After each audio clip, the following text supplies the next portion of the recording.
trying something new. My name is Matt Davidson, and I'm an immunologist and drug developer, gardener, and I really like cooking and entertaining. And every year my wife and I put on a soup party, which is a big event where all we serve is delicious soup and bread, and that's it. Really fun dinner party.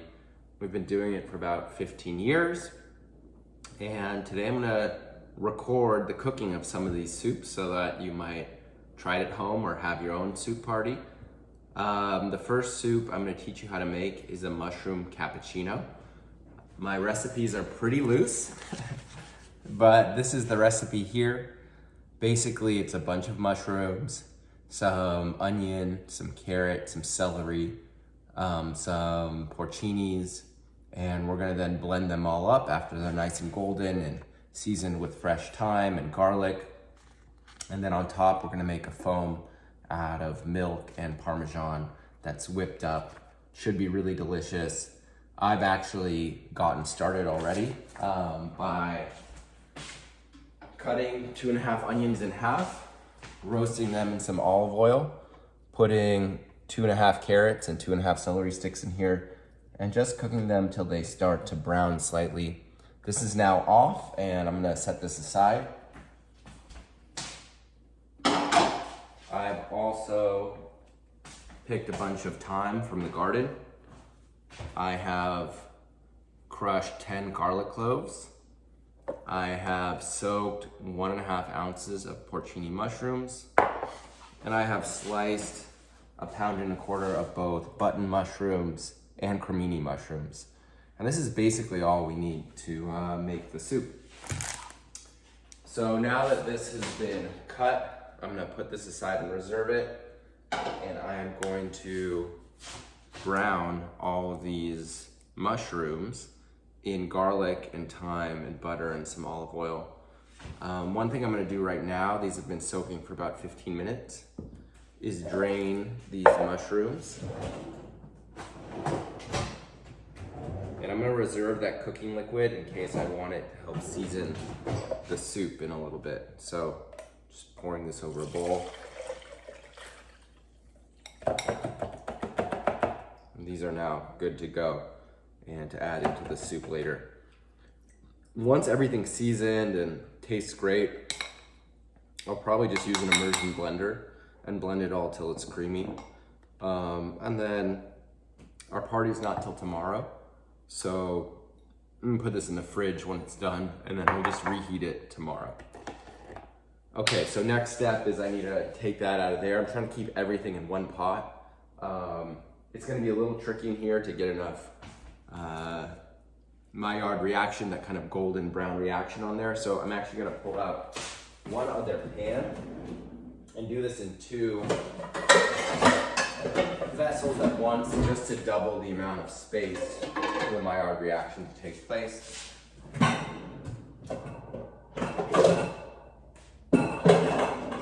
I am trying to minimize how many pots and pans I use, just because it reduces the number of dishes that need to get washed. So here's this. And the reason this was browned is to get kind of all these golden bits in there. That contributes a lot of flavor. I do love science, so I will be talking about why some of this stuff works. Like the Maillard reaction, which is proteins and sugars kind of forming these more complex flavors. And you can see all those flavors in there ready to get blended into everything. So to start this aspect of it, I'm gonna just put some additional oil in here. This is olive oil. I'm gonna turn these on to a medium-high heat.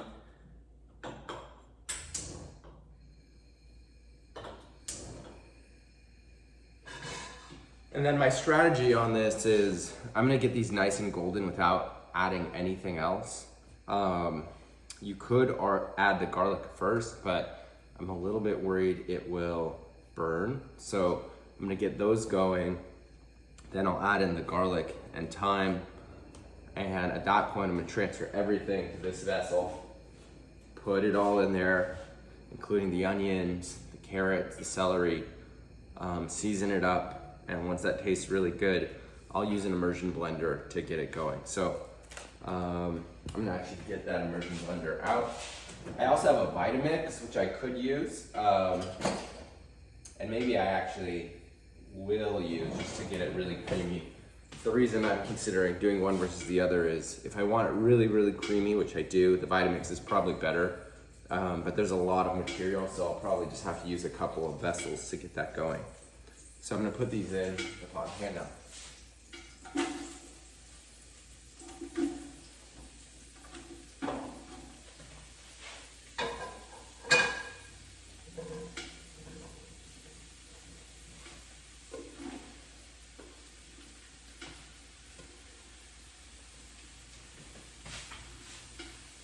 And the other reason I don't want to put them all in one, in addition to the amount of surface area that's making contact with the hot pan, is that if you just completely cover it with mushrooms, they're just going to steam, and you're going to get less of that Maillard reaction going.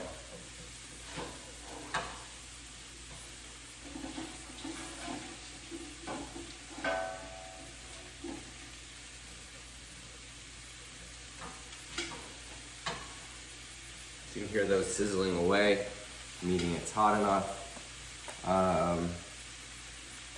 Let's see, is there anything we can do while that's going? I suppose clean up a little bit. So I'm gonna do that real fast. And we want those mushrooms to get nice and golden brown. That's really where the flavor's gonna come from.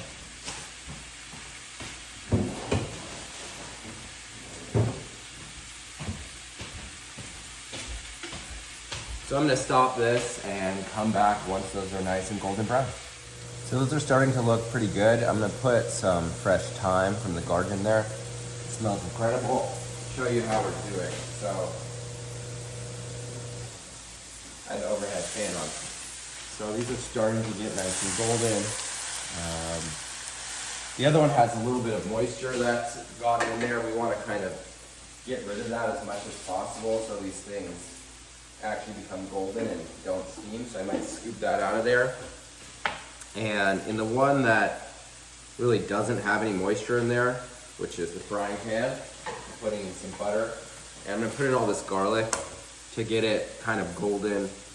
You know, it can be really sharp if it's not cooked, so we wanna cook this off. So I'm just moving some of these mushrooms to the side, letting that butter melt, and then putting, this is 10 cloves of garlic. And I should comment, this is making quite a lot of mushroom soup. This is gonna be a starter in an espresso cup with the Parmesan foam and some truffle powder on top. But this is enough soup for like a bowl of soup for 20 people or so. So this is a big batch. So I'm just adding the garlic into the butter, moving that around. We don't really want that to get, you know, color on it. We just want it to become translucent. It should only take a minute or two. And then I'll mix it back in with the mushrooms to kind of stop its cooking. As those mushrooms release some water, the garlic will stop cooking. I mean, it smells really, really incredible in here already. And this is kind of what we want the mushrooms to look like. Nice and golden. A little bit of color, and that's really where the flavor comes from. So at this point I'm mixing the garlic into the mushrooms. Smells really great. And just letting these continue to get some of that color. As the butter's in there, it's starting to brown as well. And then this is more of the mushrooms. And I will add this pan back in a minute or two, once these have enough color.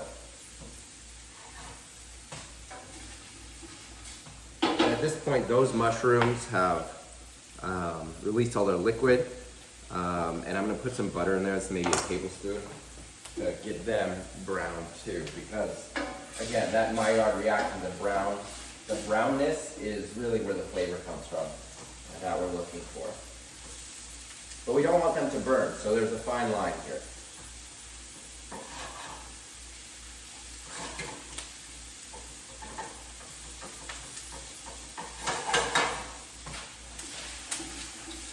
The butter is melting in here. And one thing I should say, because it's going to be blended, things like the thyme, I put a whole big sprig of thyme in here, so I can just pick it out prior to blending. So it's not going to end up with any woody bits in there, but you still get the flavor from the thyme. And thyme is one of these herbs that holds up really well to cooking, so you can add it early. Other herbs like fresh dill or parsley, you typically want to add at the end of a cooking process. So this is looking really great. Smells great, nice color. I'm gonna actually turn this one off and let them hang out for a little bit. While this bigger one, I'm gonna just let them go for a couple more minutes, get some color on them, and then we're gonna put everything together and blend it up. From that point, it should be pretty straightforward and tastes really good. So next thing I'm gonna do is probably just put, well, I'll wait till we get the final color on these and then we'll just combine everything. So while those are going, let me show you what this looks like. I stopped it at about this stage. You can see there's pieces in here. I mean, this one, it's like the perfect mushroom. You can see it's got all those golden bits all over it. This one too. It can be a little uneven, but that's going to contribute to different flavors. So we're in pretty good shape.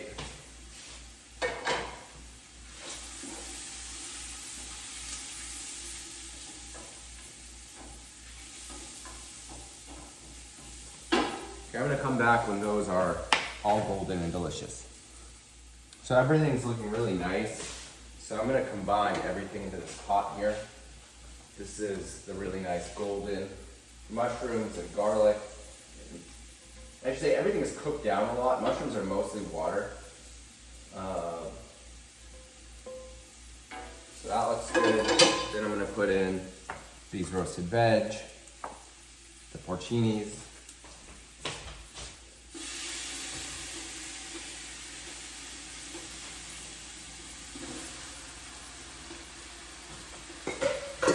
And we're going to let those just combine for a little bit.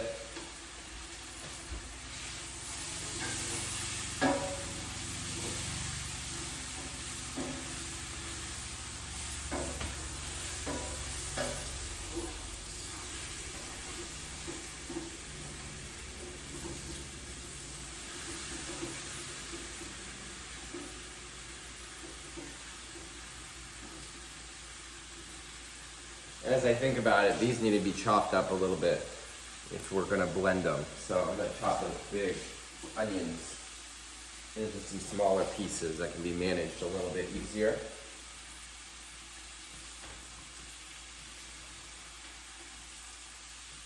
And I do want this to be really creamy, so I think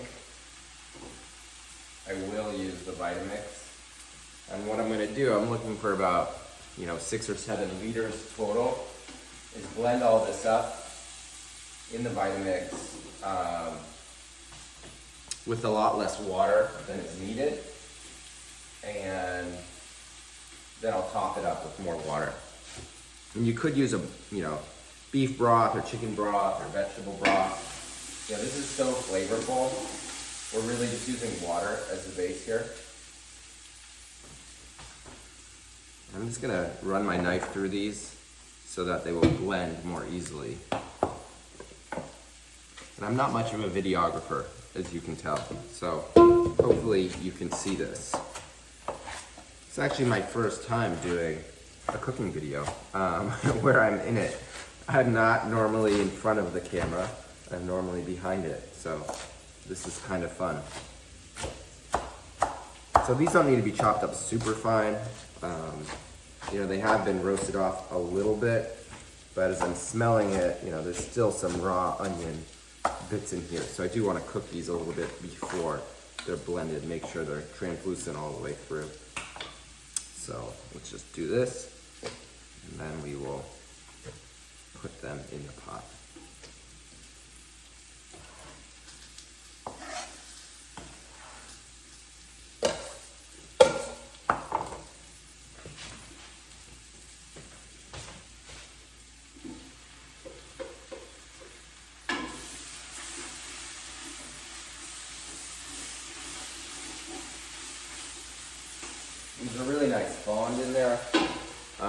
at this point, I'm gonna actually add some water just to stop the cooking process to some extent. So I don't want anything to burn.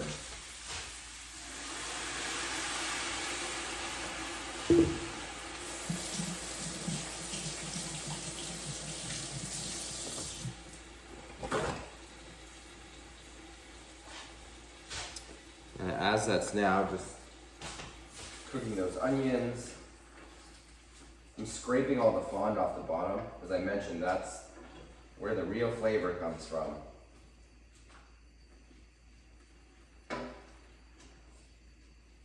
We're gonna just let those cook for a couple minutes. And I'm gonna get my blender out.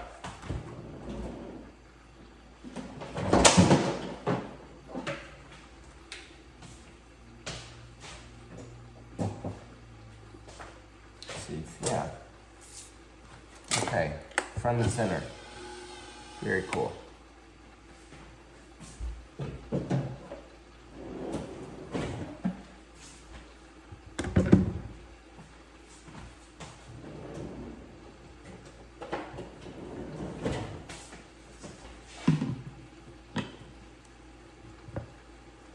So this thyme is from my garden. I love having a garden and incorporating items from the garden as much as I can in every dish. It really just makes it extra fun for me.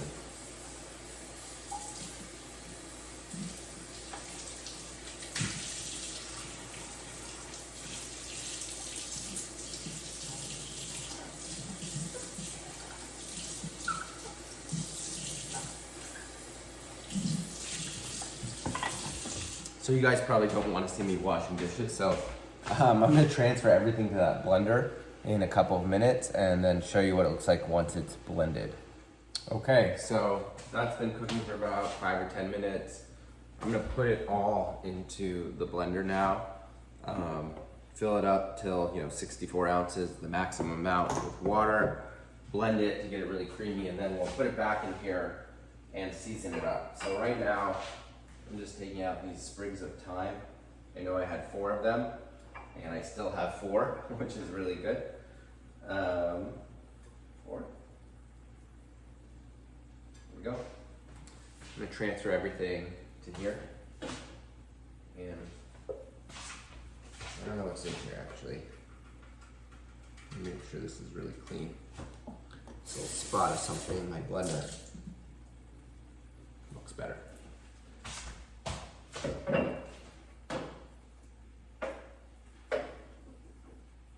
And we'll see if we can do this in one batch. I'm hopeful.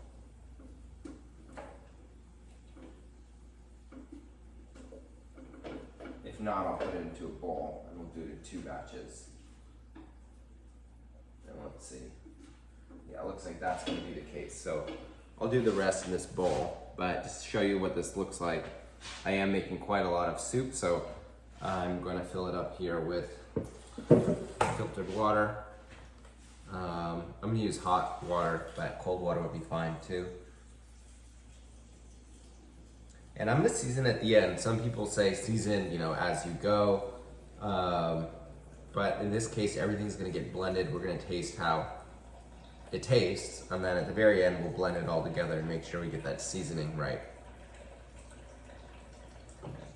Okay.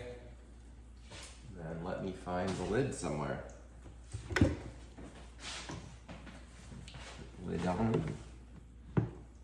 Here, and before I do that, I'm gonna actually transfer everything to this bowl so that way I can put the blended soup back into the big pot. Kind of a lot of management of logistics here for this quantity of soup. And because this is gonna be a creamy soup, we want it to be completely creamy. That means I'm gonna make sure there's no little bits left in here to give, the right mouthfeel. So just scraping this out as best I can, and then I'm gonna give it a quick rinse just to eliminate any bits that are left. And most of that fond, that Maillard reaction at the bottom, is gone. You can see, you can't see because it's there. Pretty empty.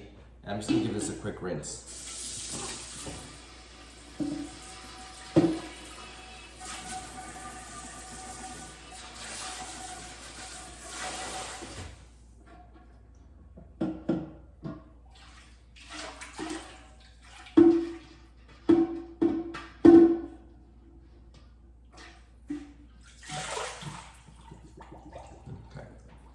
So any chunks of mushrooms are gone. I'm gonna start this on low and then go pretty fast to get it creamy. So low. And then once that's kind of blended, turn up the heat.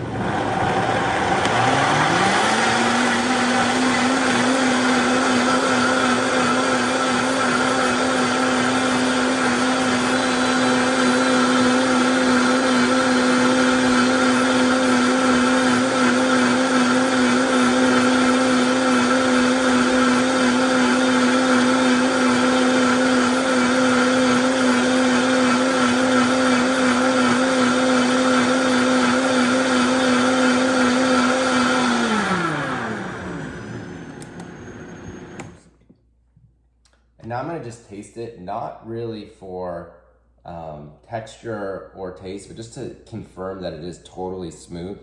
Again, we want it to have some viscosity, but really feel like kind of a mushroom cappuccino or mushroom latte. And it's pretty good. And this hasn't been seasoned at all, so it definitely needs salt. I'm gonna go for another minute.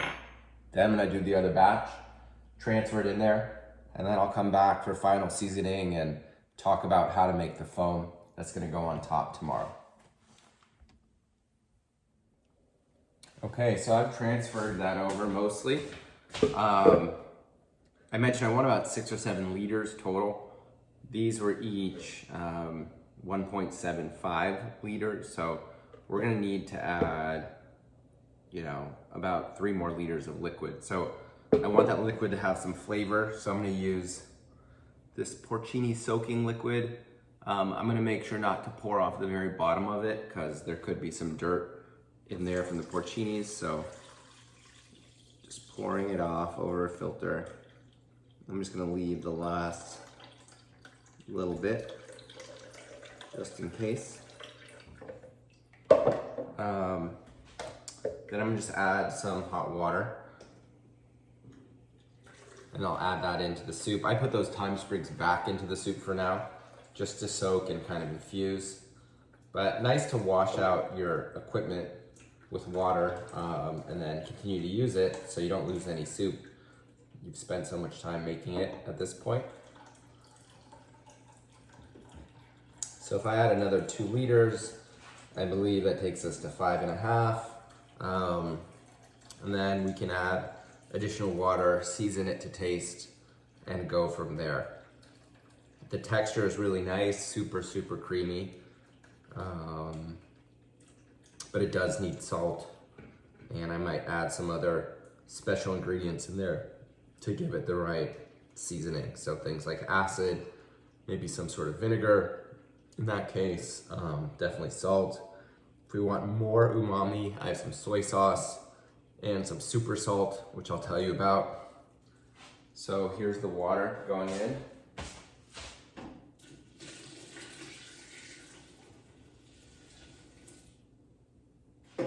I'm gonna give that a nice stir now. Show you what that looks like. And the texture is really great. Still a little thick actually at this point. So I may add a little bit more water and then season it up. But just to show you what this looks like, because I know the camera's over there, you have this beautiful creamy texture. It does look like coffee, maybe with milk in it, like a latte. Looks really nice, super creamy. So I'm gonna add maybe another half a liter or so of water, maybe another liter, okay? And then we should have the right amount of soup, I believe. What did I say? 3.5 plus 2, it's 5.5. So maybe another 1.5 liters takes us to 7. And that should be really good.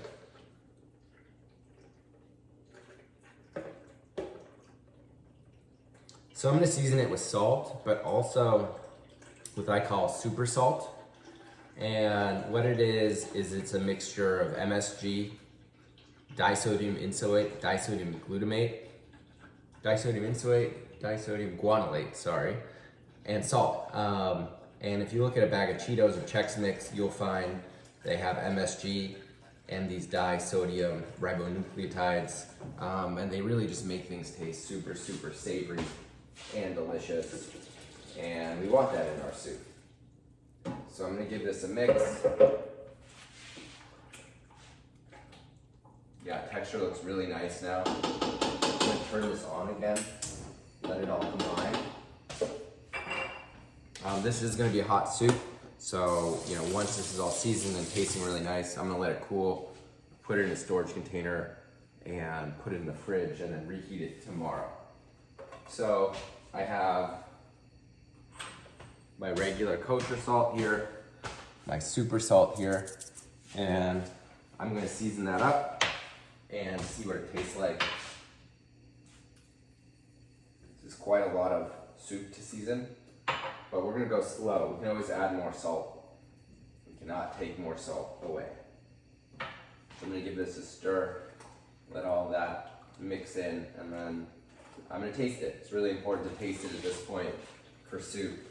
Go slow on your seasoning and just make sure you've dialed in the taste and the saltiness that you want. That tasting spoon, gotta give that a wash.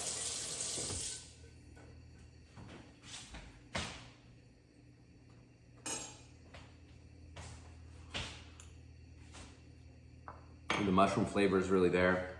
Definitely needs more salt and super salt. And when seasoning can be really helpful to have someone else with a palate too. So I'll make sure that my wife tries this and that we're both happy with it before tomorrow.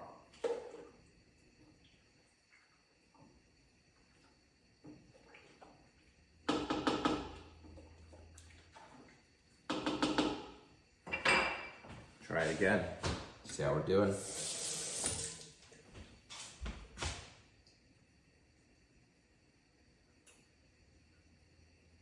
We're definitely getting there, but still need to season it a little more.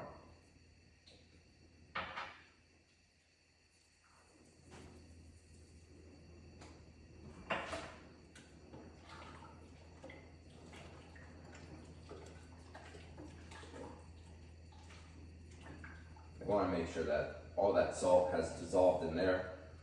If it's still solid, you're not going to taste it, and then as it dissolves, it might be overly salty. I'll give it one more taste. I think we're pretty close at this point.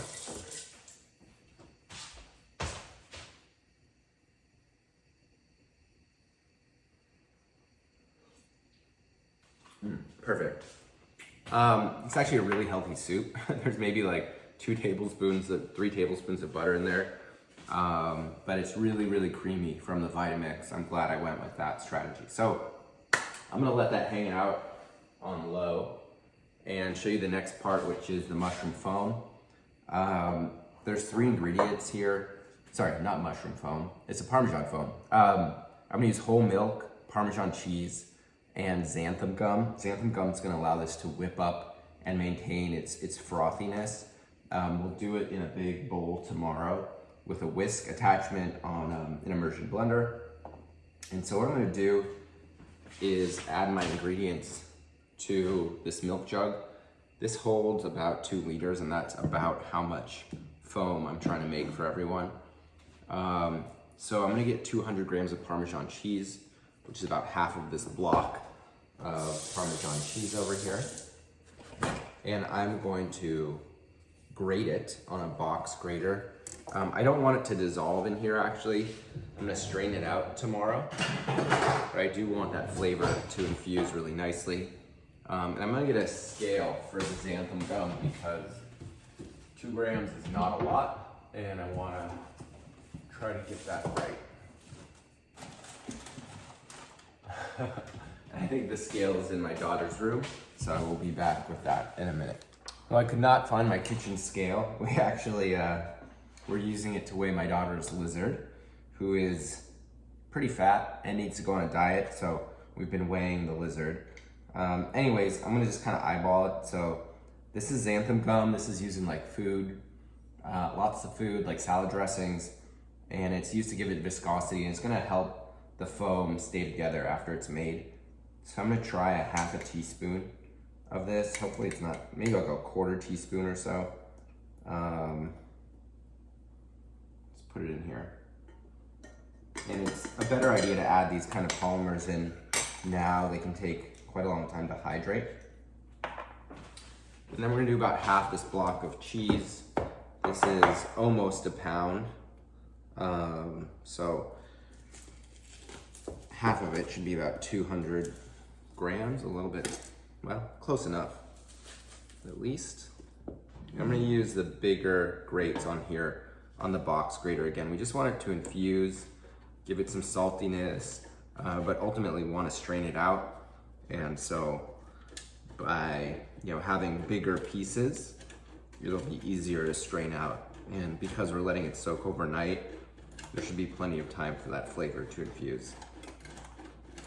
A lot of this is on the fly.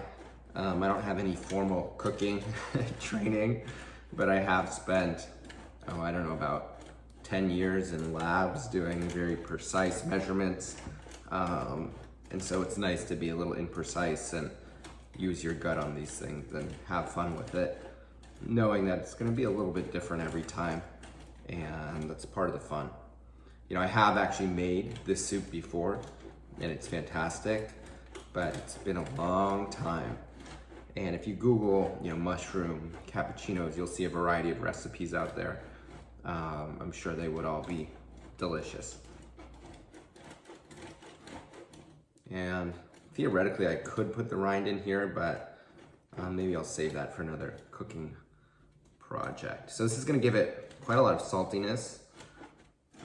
So we're not gonna season it right now. Just again, gonna use this cheese and really good. And you need to somehow get it into here, which I'm a little bit afraid of. This is too small. So, let's see. I guess I'm just gonna feed it in manually. Not ideal, but can't think of a better option right now. And then I'm just gonna fill this up with milk. I'm using whole milk, and I'm gonna put it in the fridge and just let it steep overnight. Give it a good shake, distribute that xanthan gum, shake it tomorrow, and then we're gonna heat the milk up after pouring it through a strainer with that xanthan gum in there, and we're gonna whisk it really hard. If you're just making this for one person, I would probably put it in like an espresso frother. That would work really great to get nice bubbles, but with the xanthan gum, the whole milk, and probably some of the fat from this cheese, I think it's gonna froth really nicely, and that xanthan gum will help it stay. So that's in there. The recipe I have says 2 grams of xanthan gum, 200 grams of cheese, and 2,000 milliliters of milk. This only holds 1.9 liters, so it's a little short, so we will have to add more milk tomorrow, and that's fine. So I'm just gonna pour this in here and let it infuse overnight.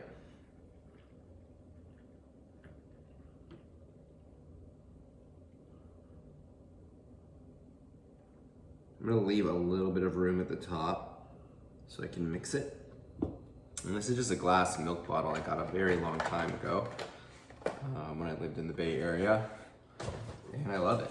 It's such a nice vessel to have. And so I'm just gonna give this a mix. I can see on the bottom that xanthan gum is kind of stuck on there still. And we'll see if we can unstick it. And it's going now. And as those polymers swell and expand, they'll get kind of gummy, hence the name xanthan gum. It should really help us out. So I'm gonna just give one more mix, and now I'm gonna put it away in the fridge. Last thing before you see the finished product tomorrow, I just want to talk through about how it's going to be served. So we're going to do a ladle of that mushroom soup. Then we're going to take some foam, really airy, nice, put it on top. And then for the final step, we're going to add some truffle powder. You could definitely also use any other dried mushroom like porcinis and put that in a blender. But this truffle powder really smells insane. I'm giving it to you like you can smell it. But a little bit on top is gonna be phenomenal. So I will show you the final soup tomorrow. It may just be a photo, but thanks for watching the inaugural cooking show. I don't even know what the channel's called, but I really hope you enjoyed it. And if you have questions, please put them in the comments and I would be happy to answer them.